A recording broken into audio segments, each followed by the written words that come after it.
Bismillah ar-Rahman Rahim. Assalamu alaikum, dear students. This session focuses on utterances and their meanings in context. I hope and expect by the end of this session you would be able to understand the significance of context in understanding or making meanings of utterances.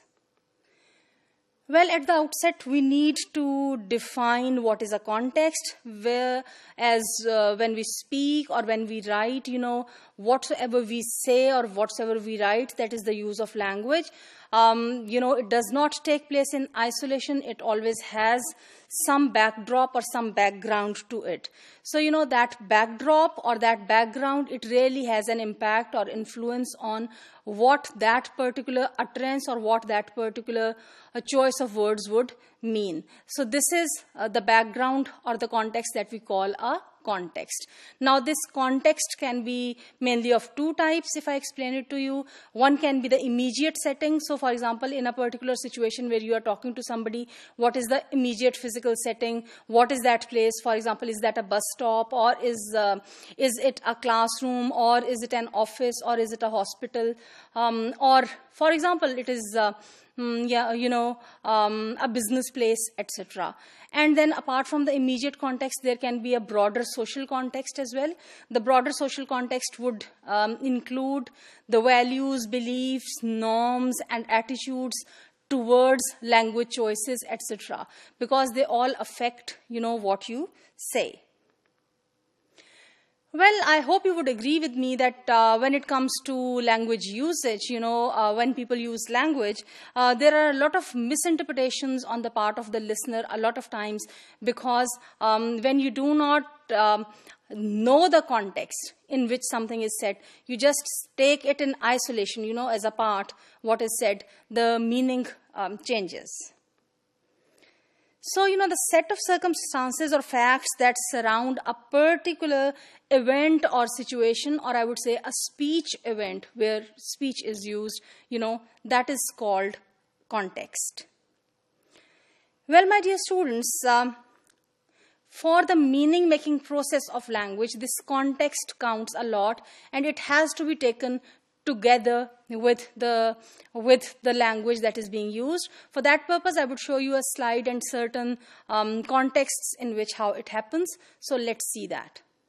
Well, my dear students, if you look at this slide, what you would see is a particular word that is given here, diversion. So, if you choose the closest of the meaning of the diversion, that is to detrack or to take a side track, etc. Now let us, looking at the different contexts, let us see how it is used in different ways. For example, my history teacher says that one of her favorite diversions during summer vacation is reading mystery novels. So, in this context, the use of diversion changes. What does it mean here? One of favorite diversions here is to take a diversion from what? The routine, the everyday routine of life. Whereas if you look at this second example, Skip likes his job, but he also enjoys such diversions as playing video games, watching baseball, and reading humorous stories. Now, again here, diversion is not used in the physical sense of the diversion or the track, etc. It has a different meaning. In fact, it is about taking different options in terms of, choices when it comes to relaxing. And here you can see a very interesting, pictorial representation at the bottom of this screen, where two fish are interestingly shown, interacting with each other, and how the word diversion is used. I'm going crazy swimming around and around in this bowl all day. I need a diversion. So, a completely different meaning-making process happens in this context. Think of two people in a swimming pool, in a small swimming pool instead of, these two fish, and you would understand how the meaning-making process would change because of the context. So, my dear students, utterances, be they single words or longer phrases or combinations of more than one sentences, all types of utterances, they would get certain meanings in certain contexts. And when we change the context, the meaning would change.